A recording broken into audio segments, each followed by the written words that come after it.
Welcome into another episode of Locked On Phillies. And in today's episode, we're going to talk about what part of the Philadelphia Phillies' awesome first half performance is sustainable as they head into the second half of their schedule. That and more on today's episode.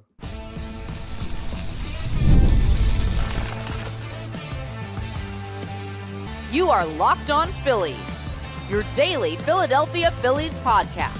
Part of the Locked On Podcast Network, your team every day.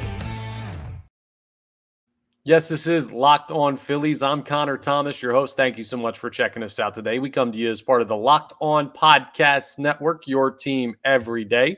You may know me from some of my other work. I've been hosting on 97.5 The Fanatic for about 5 years now on radio here in Philly. 3 years credentialed Philadelphia Phillies media member, and this is my third year as your host of Locked On Phillies. Today's episode is brought to you by Booking.com. Booking.yeah, the right stay can make you a fan of any city, even your rivals. Check out Booking.com for your stay today. Oh, by the way, please make sure you're rating, reviewing, subscribing to the YouTube, all that great stuff. That really helps us out here on Locked On Phillies. We're going to get into the series against the Pirates coming up a little bit later in the episode because the Phillies start the second half of the season tonight. Second half for all intents and purposes. I know they're more than halfway through their schedule. But one of the first things I want to get into is what is sustainable and also what is not from the awesome first half by the Philadelphia Phillies. There are a lot of things the Phillies did well. There are some things they didn't do so well, and there are more positives than negatives at this point. But just because they did them well over the first part of the season doesn't mean over the next 60-some games they're going to be able to keep them up. Some things have changed. Some things are tough over 162 to keep up. And that's what we're going to be trying to break down. So the first thing that I don't think is sustainable is the starting pitching and the numbers that the Philadelphia Phillies have put up to this point. And it's not because I think any of these pitchers are not good enough. No, I think Zack Wheeler, Aaron Nola, Christopher Sanchez, and Ranger Suarez, even with his recent struggles, are all talented enough that they'll be able to take care of business in the second half. I don't see a major collapse coming for the Phillies. I don't see a minor collapse coming for the Phillies. I think they're going to be largely the same team they were in the first half in results. But I think less of that is going to be because of dominant starting pitching the way we've seen it for a couple reasons. And this isn't really about any specific pitcher. There are going to be a couple things that apply to certain guys. But one is just like you look at where health is right now for this rotation. In the first half, you started the season with Spencer Turnbull throwing amazing. Taijuan Walker wasn't great, but at least he filled that spot. Sanchez was really good. Suarez was really good. Wheeler, of course, was really good. Nola had his ups and downs at points, but he was really good compared to his peers. Health isn't exactly on the Philadelphia Phillies side right now in the rotation. Spencer Turnbull's on the shelf. Taijuan Walker's on the shelf. And Ranger Suarez and Zack Wheeler are both experiencing some back issues. I don't have any major concerns because those first two guys are both in kind of that fifth spot in the rotation when they're healthy. That's not a playoff position that you're worried about. So bottom line, you got to survive the regular season. I think the Phillies are more than capable of doing that with the 8.5 game lead they've built in the division over the Atlanta Braves. But already you're talking about, hey, we might have four guys that are not at their best right now health-wise. And to start the season, well, these guys are pitching at an all-world level. So that's naturally going to be a concerning thing when you wonder, are they going to hit that level of production? Another thing that we just have to lay out, right, with the starting pitching, the production level that they reached through the first 96 games or whatever it is,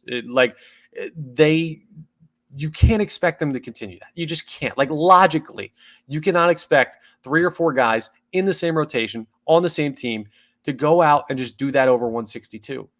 It doesn't happen, folks. And that doesn't mean they're bad. And it doesn't mean the talent level has changed. It doesn't mean you should be concerned. It's just like that was the best part of the first half. So naturally, it's probably most likely to have a bit of a regression to the mean. The other thing is it may be a self-imposed step back for the Philadelphia Phillies starting pitching. Rob Thompson has talked about throughout the year times to potentially go to a six-man rotation.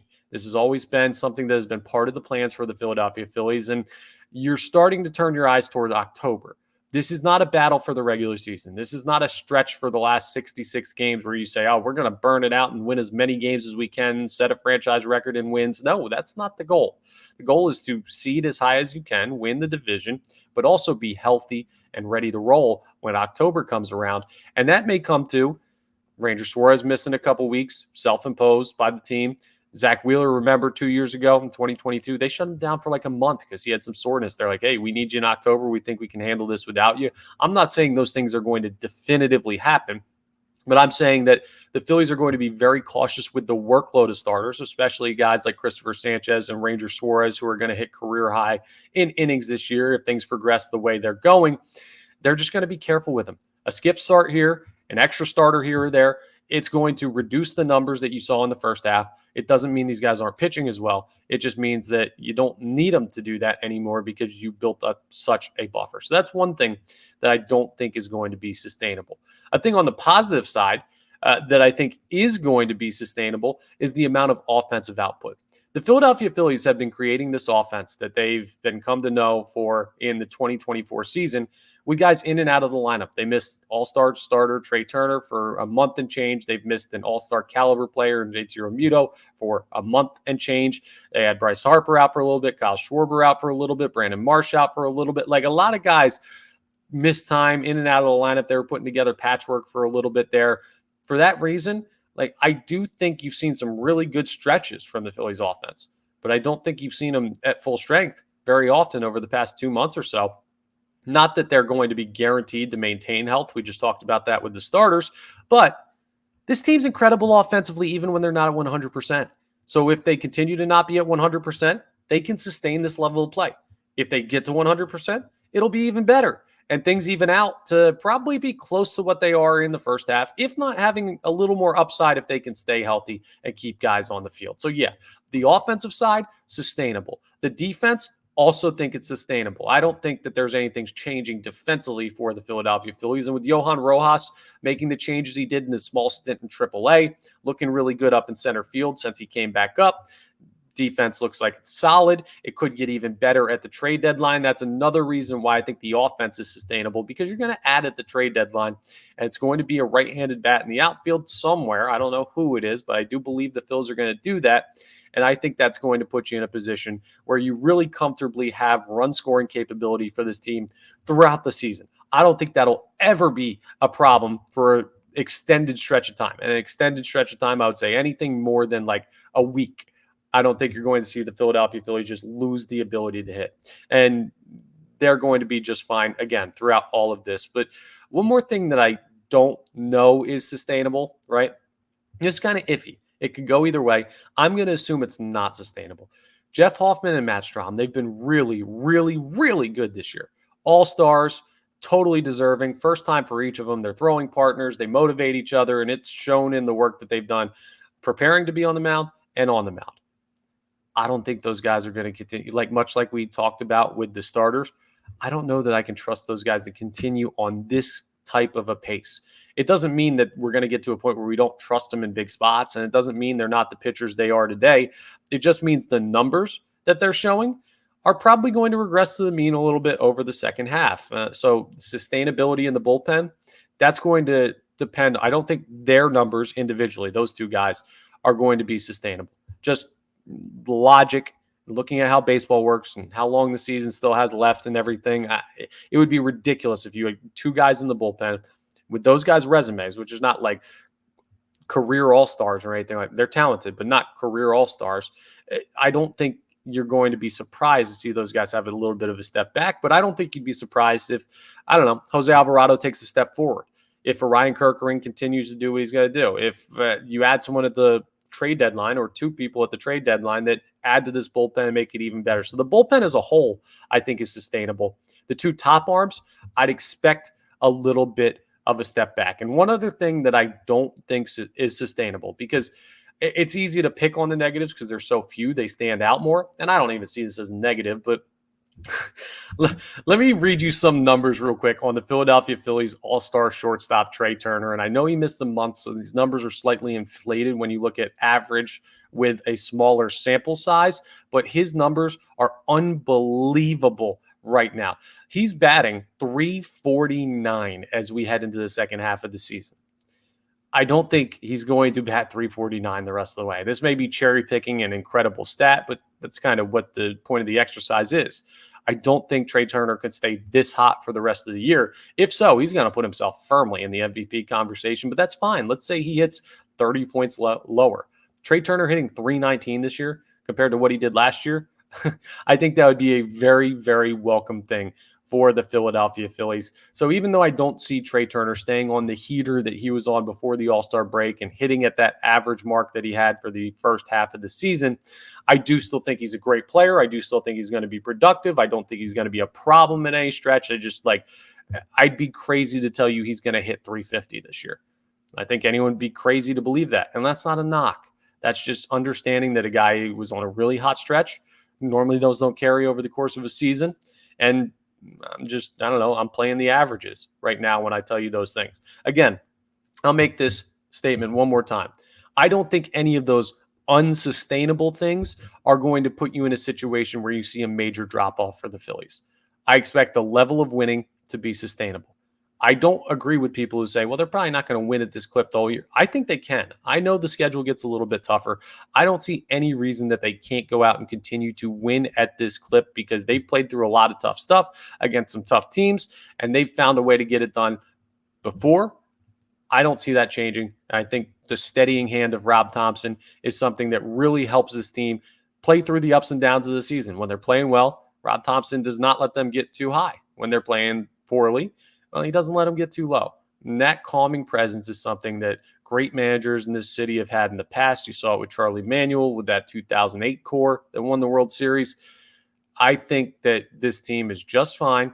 Those are just a couple things that I almost want to prepare you for, right? That if you see Trey Turner not doing as well, if you see Matt Strahm and Jeff Hoffman have a struggle here or there, if you see the starting rotation not put up the numbers they did in the first half, it's more the natural ebbs and flows of baseball that it is these guys having any problem. And as long as this team can continue to win and can continue to hold a gap between them and the Dodgers and the Braves and the rest of the teams in the National League, I think they're going to do all right.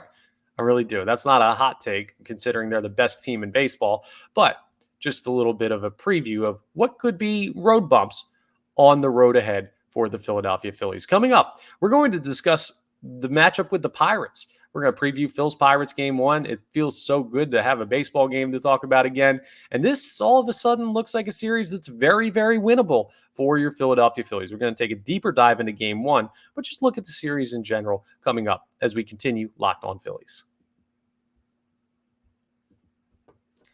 But I got to tell you first about our friends over at Booking.com. Booking.yeah. With summer travel heating up, especially travel for baseball games, it's time to explore those U.S. cities you always secretly wanted to learn more about. Yeah, we're talking about your rivals' cities with hotels, bed and breakfast, vacation rentals, resorts, and so much more on Booking.com. You might just find your perfect stay, even in your baseball rival city. I don't like the Braves, Mets, Marlins, or Nationals. I don't. I hate all those teams. They're our rivals. But those cities, Washington, New York, Miami, and even Atlanta, I don't know that you could find a better division of cities you could visit in Major League Baseball. So we got some good rival cities. You can check it out, and Booking.com is the place to help you out with your travel. The right stay can make you a fan of any U.S. city, even your rivals. So book today on Booking.com on the site, or you can use the Booking.com app to go ahead and check out those cities or a million more around the country and around the world.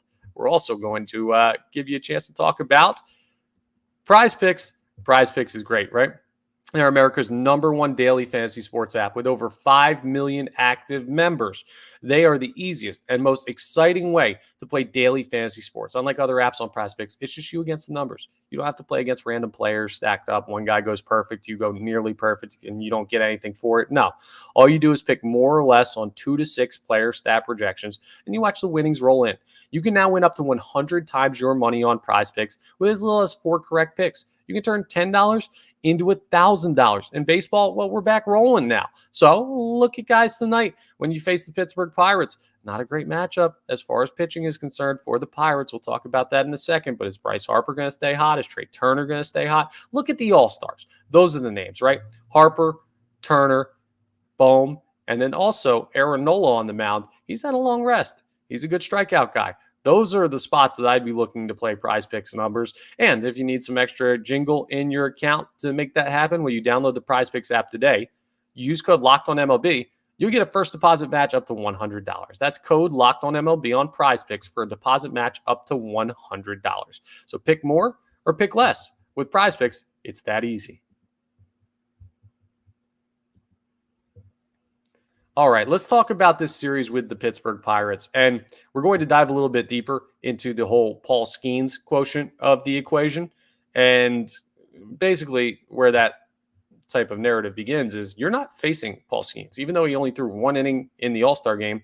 Fortunately or unfortunately, depending on how you look at it, the Phillies are not going to get to see the NL All-Star starter. So that means advantage Phils in this series, even if it already was. Game one, we do have the pitching matchup, and it's going to be Aaron Nola facing off against Martin Perez. Perez, a 5.15 ERA this year, a 1-5 record. He just hasn't been that good. A 1.62 whip. His numbers so far this season, just not that exceptional. He struck out 57 and 73 in a third innings pitch, so he's not exactly going to blow you away with strikeout stuff. He's given up 94 hits and 73 in a third innings pitch, so averaging well over a hit an inning. 42 earned runs, 11 homers. He just hasn't been that good of a pitcher. Now, he is a lefty, so I'll be very interested to see what the lineup looks for the Phillies with guys like Bryson Stott and Brandon Marsh. They had time off, but not great against lefties, and Rob Thompson doesn't love to put him out there against lefties, more so Marsh than Stott. What will the lineup have in store? Will it be Marchand or will it be Stubbs behind the plate? I'd expect a righty-heavy lineup against Perez, the lefty, for the Pirates. But you got Aaron Nola on the mound, who's 11-4, a 3.38 ERA, in a different year, probably deserved to have a look at an all-star game. You can't have four starting pitchers from the same team, can you? But his 103 whip shows you just how good he's been this year. That being said, 17 home runs is a bit of a sticking point, so you're going to have to hope that he keeps the ball in the yard. The reason I brought up like strikeout stuff with Aaron Nola, every other time this year I talked about him, he's striking out 116 batters, 119 2/3 innings pitches, basically one an inning, give or take. You should be able to shut down a Pirates lineup that hasn't been hitting all that well. I mean, you look at some of the Pirates stats this year, they're only batting .231 as a team. They've been striking out a good amount. It's just not really what you'd want to see if you're a Pirates fan, and it's exactly what you'd want to see if you're Aaron Nola or the Philadelphia Phillies. They have hit 99 home runs, so they have been hitting the ball out of the yard a solid amount considering where their standing is at 48-48, a dead even 500 team. I just don't really see this as too great of an opportunity for the Pirates tonight. A minus 165 favorite, the Phillies are on the money line. Now, I'm not sure how many other we'll look through pitching matchups are set. Christopher Sanchez will throw tomorrow against Luis Ortiz. So that's your second one. Luis Ortiz, a righty, so you get an opportunity to get some of the lefties out there like Brandon Marsh. And then you get a lefty again in the final game of this series, Marco Gonzalez, who's been very good for the Pirates, but Tyler Phillips on the mound, the local kid, Lumberton zone. Lumberton, right next to Hainsport, where I grew up, a Bishop Eustace kid, which eventually I'm going to have to talk to Tyler about that because he came from the Rancocas Valley Regional High School sending district, which is my high school, and he decided to go to the private school. I guess it worked out for him considering he's pitching for the Phillies and I'm sitting here doing a podcast about the Phillies, but man, why didn't he go to RV? Whatever. We'll have that conversation another time. It'll be cool to see him get another opportunity to throw. He got the win in his first start against the Oakland Athletics right before the break. We'll see if the kid can go out and give you something else this time out. A 4.5 ERA, so it wasn't like he shut anybody down in the Athletics, but he got a lot of run support. The Phillies scoring 11 runs for the kid. It's nice to see a local guy get some shine on the Philadelphia Phillies and come up and get an opportunity with the best team in baseball. The way I see this series shaking out, you should win the series, but you're going to have to win the first two games for me to feel very comfortable. Those are the ones where you have pitchers that you can really get after. And you're also looking at a situation where, well, and I mean, Luis Ortiz has been pretty good for them too, but he's a righty. So Phillies batters normally do better against right-handed pitchers. You have Nola and Sanchez going. I'm going to feel much more comfortable with them on the mound over Tyler Phillips, as much as he is a kid that grew up basically right down the street from where I grew up. I'm rooting for him. Realistically, I would say that if the Phils are going to take care of business in the series, they should probably jump out and get them in games 1 and 2. One of the calling cards of the Philadelphia Phillies in the first part of the season, they've been insanely good in game 1. I don't expect that to change tonight. I expect the Philadelphia Phillies to take care of business against the Pittsburgh Pirates, and I expect them to win the series. If you lose the series against the Pirates, well, that's a disappointment. And We've seen the Phillies struggle at points in 2022 and 2023 coming out of the All-Star break. Like sometimes they're good, sometimes they're bad. It's a mixed bag for Rob Thompson's squads. We'll see what they have here. A 54.3% chance to win, according to ESPN Analytics tonight. But you notice a name that didn't come up, and I already told you about this, Paul Skenes not going to be throwing against the Philadelphia Phillies in this series out in Pittsburgh. It's not because he just threw in the All-Star game. I mean, he only faced 4 batters and threw 1 inning's worth of work. So why isn't Paul Skenes throwing? Is it a good or a bad thing for the Phillies? We'll discuss it coming up as we wrap up today's episode. Let's talk about Supply House first, though, because you can get supplies from the site that is made for the skilled trades, supplyhouse.com. Supplyhouse.com is the reliable way to order plumbing, h-vac, and electrical products online. Their easy-to-use website is packed with helpful resources and the latest product info to help you get the job done right. You can shop a complete inventory of over 200,000 parts from over 400 top brands. And you can get your order delivered right to your door with fast shipping from coast to coast. Need help with an order? Well, you can get expert support and industry-leading service from the friendliest folks in the business and talk to a real person every time. Is all of that not quite good enough for you? Well, pros in the skilled trades can get a competitive edge by joining SupplyHouse.com's free Trade Master program. Every Trade Master gets access to a dedicated phone line, free shipping, and discounts on every order. So join the thousands of trade pros already benefiting from their free membership at supplyhouse.com/TM and order plumbing, HVAC, and electrical supplies from anywhere with just a few clicks on supplyhouse.com.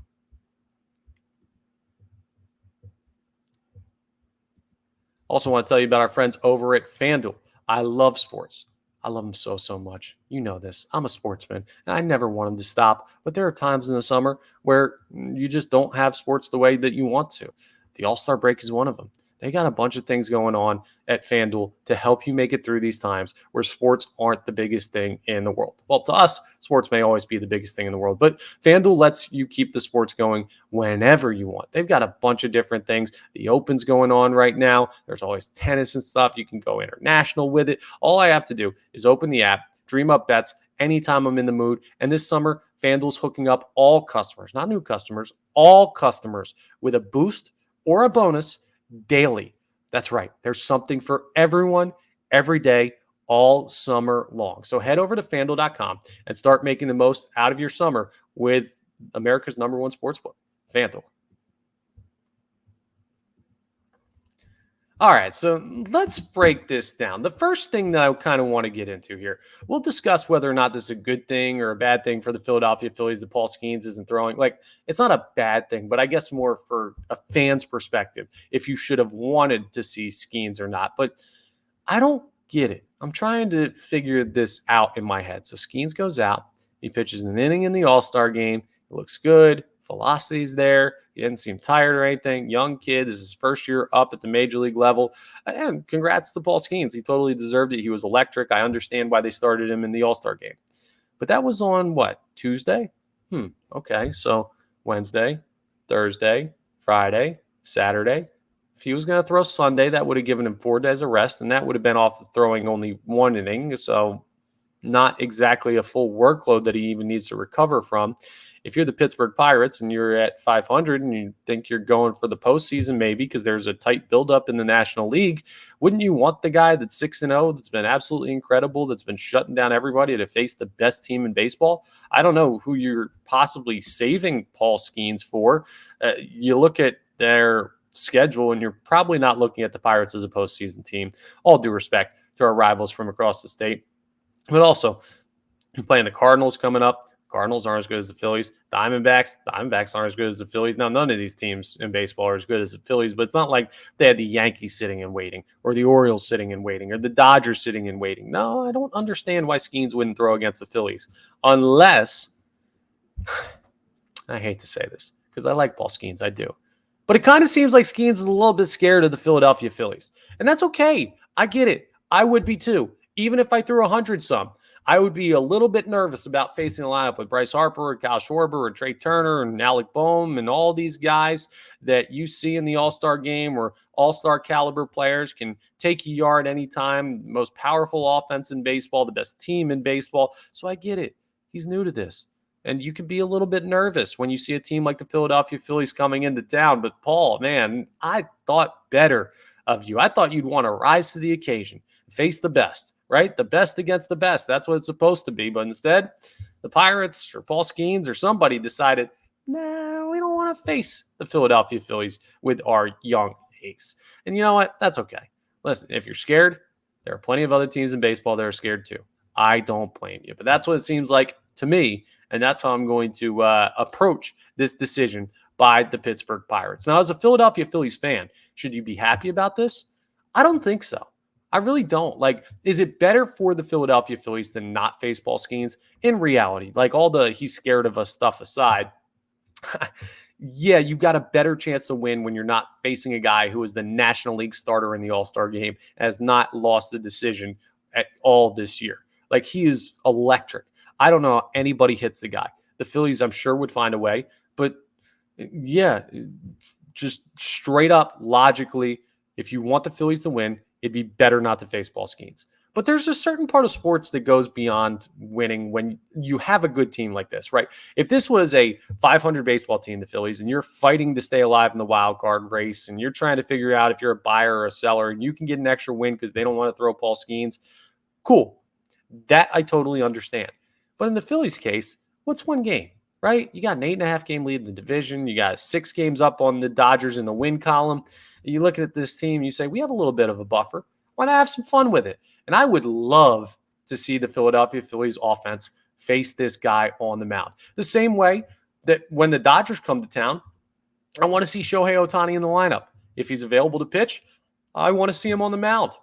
When the Phillies face the Reds, I want to see Elly De La Cruz. When the Phillies face the Yankees, I want to see Soto and Judge. Like, I want to see the best of the other team's best, and Paul Skenes not throwing, well, it does kind of put a damper on what could have been a great game in this series. Now, he probably would have thrown Sunday, so it would have been Tyler Phillips against Paul Skenes, and that would have been like 2 rookies. Would have been interesting. Different types of rookies. One guy barely with experience, the other guy obviously coming off one of the great moments a rookie has ever had in starting the All-Star game. Only a handful of guys have ever done that before in the history of the sport. It's still, even if it would have been a mismatch on the mound and it would have made the Phillies' life tougher, I like greatness in sports. When it doesn't majorly lead to a detriment for the team that I root for, I always root for greatness. And if the Philadelphia Phillies dropped the game against the Pirates because I wanted to see Paul Skenes pitch, so be it. I don't think also that it's just like an automatic loss. Like, this is a great baseball team. They could easily hand Skenes his first loss of the year, and then what a story that would be. Baseball is better when the best face the best. And in this series, unfortunately, for Phillies fans, Pirates fans, and baseball fans in general, you're not going to get to see the best pitcher, Paul Skenes, face the best lineup, the Philadelphia Phillies. And that's a shame. And whatever. Again, can't blame him for being scared. Just a little bit upset that I don't get that marquee matchup that I thought we were going to get to see in this series. But hopefully Skenes has a long career. The Phillies will see the Pirates every year, and you're going to be in a position where eventually you run into the kid. Just would be fun considering what he's coming off of with the All-Star game and where you're at as a team this year. That's all right. That's Pittsburgh's call. It puts the Philadelphia Phillies at a distinct advantage in this series. They already would have been at a distinct advantage, but yeah, you get what I'm saying. I want to see the best. I want to see LeBron. I want to see Patrick Mahomes. I want to see great athletes, and Paul Skenes stuck in the Phillies. Well, that's his call. It's his team's call. It sucks a little bit as a fan of the game. But that's okay. Having baseball back doesn't suck. And the Philadelphia Phillies playing tonight out there in Pittsburgh. You got yourself a great game on tab, a 6:40 p.m. start. Feels good to be able to sit down and watch this team again. That All-Star break felt as long as any has in a while just because of how good this team is. So settle in, grab yourself a pop. It's Friday night. Hopefully you don't work tomorrow, and hopefully the Phillies just go out there and pick up where they left off as the best team in baseball. That's all for today's episode of Locked On Phillies. Thank you again so much for checking us out on the Locked On Podcast Network, your team every day. Please make sure, as I prompted you before the episode, you're rating and reviewing wherever you consume your podcasts. You're subscribing to the YouTube. It takes you like 2 seconds to do. It costs you no money. It gets you notifications when new episodes are posted, and it really helps us out here on Locked On Phillies. The Phillies will play these 3 against the Pirates over the weekend. And then the schedule gets a little bit tougher. But you could be getting JT Realmuto back, and the trade deadline's drawing closer. Things aren't slowing down on Locked On Phillies. So we're going to have a lot of great content for you next week. But y'all enjoy the weekend.